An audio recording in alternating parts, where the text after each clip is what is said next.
retrouvons maintenant pour un plateau avec deux invités pour parler du projet ISTI. Avec nous Dominique Darne. Bonjour Dominique.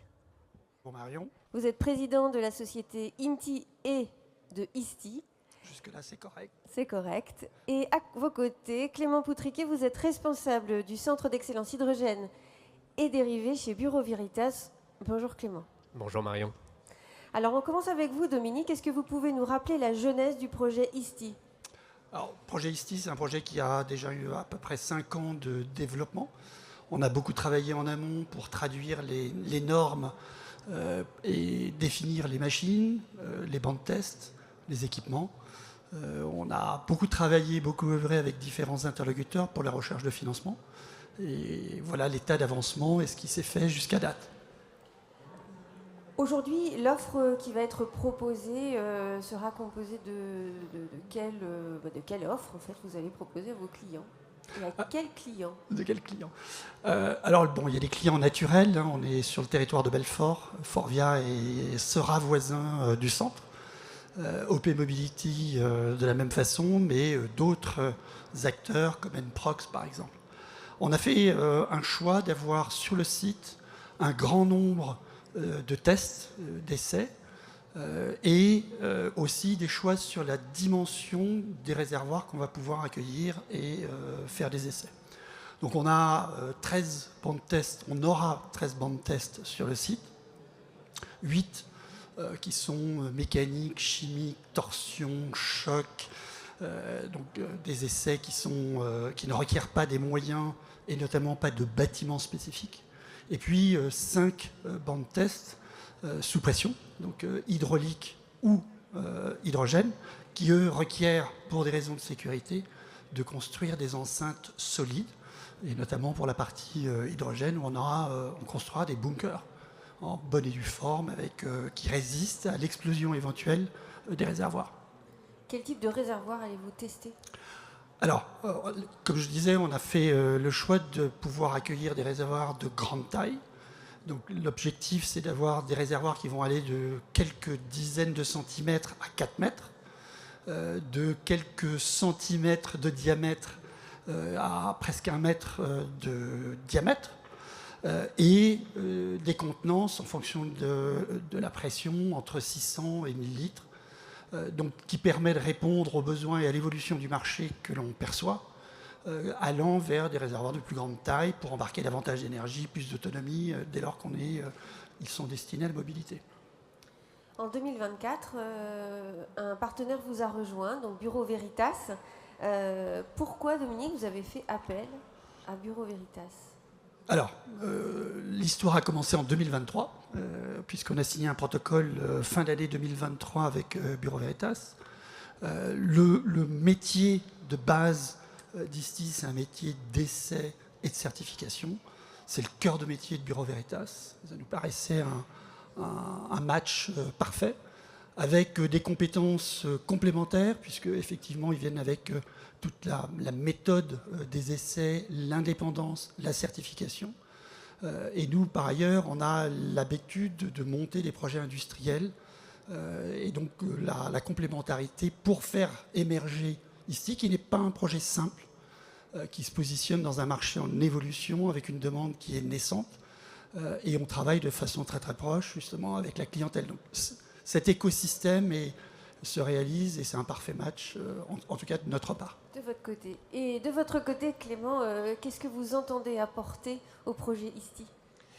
Pour compléter déjà la présentation de Bureau Veritas, effectivement, on a quasiment 200 ans d'histoire. En tant que leader, l'un des leaders mondiaux dans le domaine du TIC, donc le test, l'inspection et la certification, ce rôle de tiers de confiance, on apporte notre expertise, d'autant plus qu'aujourd'hui, Bureau Veritas opère plusieurs dizaines de laboratoires à travers le monde, et dont 5 en France. Donc c'est vraiment cette capacité à mettre en œuvre des laboratoires et à les opérer au quotidien qu'on apporte au quotidien. Donc on est en renfort, on a un chef de projet dédié et qui mobilise beaucoup d'équipes au sein de Bureau Veritas pour faire en sorte que le projet aille jusqu'au bout, que ce soit pour la maîtrise de la sécurité, qui est un absolu pour nous, faire en sorte que ce laboratoire soit opéré en toute sécurité pour les opérateurs. Également le processus d'assurance qualité, faire en sorte aussi d'atteindre une accréditation pour ce laboratoire. Et enfin, le volet commercialisation. étant donné que Bureau Veritas, dans l'idée, soit l'entreprise qui ait la charge de commercialiser le projet ISTI en s'appuyant sur notre réseau donc de commerciaux à la fois français, mais aussi international. Alors pour répondre aux besoins du marché dont on a parlé et puis les types de tests, vous vous rapprochez des fabricants. Tout à l'heure, vous avez évoqué Forvia pour que ça matche bien entre votre offre et leurs besoins. Effectivement, Marion, c'est aujourd'hui quand on regarde le projet ISTI, c'est des gros investissements, donc des bunkers, des machines qui sont assez caractéristiques, avec des grosses caractéristiques. Donc l'idée, c'est de répondre aux besoins du marché. Le marché, quel est-il? C'est faire des tests pour l'homologation de réservoirs. Donc ce sont, on va dire, des tests qui sont définis par la norme. Mais également, on s'est rapproché d'acteurs type donc Forvia, OP Mobilité, Maïtech et plein d'autres pour comprendre qu'est-ce qu'ils auraient besoin en plus. Et de ce fait, on a rajouté des capteurs, des caméras de façon complémentaire pour enregistrer des informations qui vont être utiles dans le développement de leur réservoir pour toute la gamme qu'ils pourraient avoir pour développer des nouveaux réservoirs. Et en plus de ça, on souhaite vraiment travailler sur un parcours qualité client et donc on a besoin de comprendre quels sont leurs enjeux, notamment pour faire en sorte d'avoir un parcours qui soit le plus adapté possible et proposer du premium dans ce cadre-là. Alors à quand ces premiers tests Dominique, Clément? Peut-être avant de dire à quand, c'est où, je pense, parce que c'est quand même... un petit peu échangé. Alors, on reste sur le territoire de Belfort, mais ça s'est un tout petit peu délocalisé. Le projet était initialement du côté de Fontaine, donc pas très loin de la Gigafactory de McPhy. Pour différentes raisons, dans le projet, nous avons choisi le site de Morvillard, avec toujours cette présence effectivement en territoire de Belfort, qui est un territoire très actif et attractif pour ce genre de projet. Donc, voilà, on voulait rester sur ce territoire. Et l'idée, c'est de pouvoir proposer des premiers tests dès le premier trimestre 2025, donc très prochainement, pour une partie des tests, ce qu'on a appelé ISTI Light. Donc, ce sont les tests d'épreuve hydraulique et de burst, donc d'éclatement, pour s'assurer de la compétence et la caractéristique des réservoirs. Et la deuxième phase, ça sera pour 2026, où on proposera l'ensemble des tests qui sont demandés par la réglementation. Dominique, vous êtes soutenu dans ce projet, vous avez différents partenaires. Ce matin, nos élus ont évoqué le projet. Ils sont avec vous, ils vous suivent depuis le démarrage. Absolument, on a la chance, mais ça se travaille au quotidien, d'être accompagné par le Grand Belfort. Je remercie M. Meslot qui est multitask sur plein de sujets. La région, évidemment, la présidente de région a été elle nous a beaucoup soutenus pour l'obtention d'une subvention France 2030 aussi, donc l'État. Et puis des acteurs économiques régionaux, la SEDEB, donc, qui est la Société de développement du Grand Belfort, Tandem, Essor. Et aujourd'hui, on est en consultation pour la construction de tout ce qui est bâtimentaire, VRD. Et on a consulté essentiellement des entreprises de la région aussi, donc d'entraîner de l'emploi indirectement.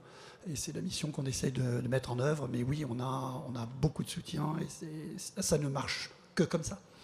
Donc c'est de la réindustrialisation et création de valeur et d'emplois dans nos bassins. Merci à tous les deux. Merci Marion. Merci Marion. Et puis on se retrouve dans un prochain plateau. Et puis après, on parlera de multimodalité à 15h30. À tout à l'heure.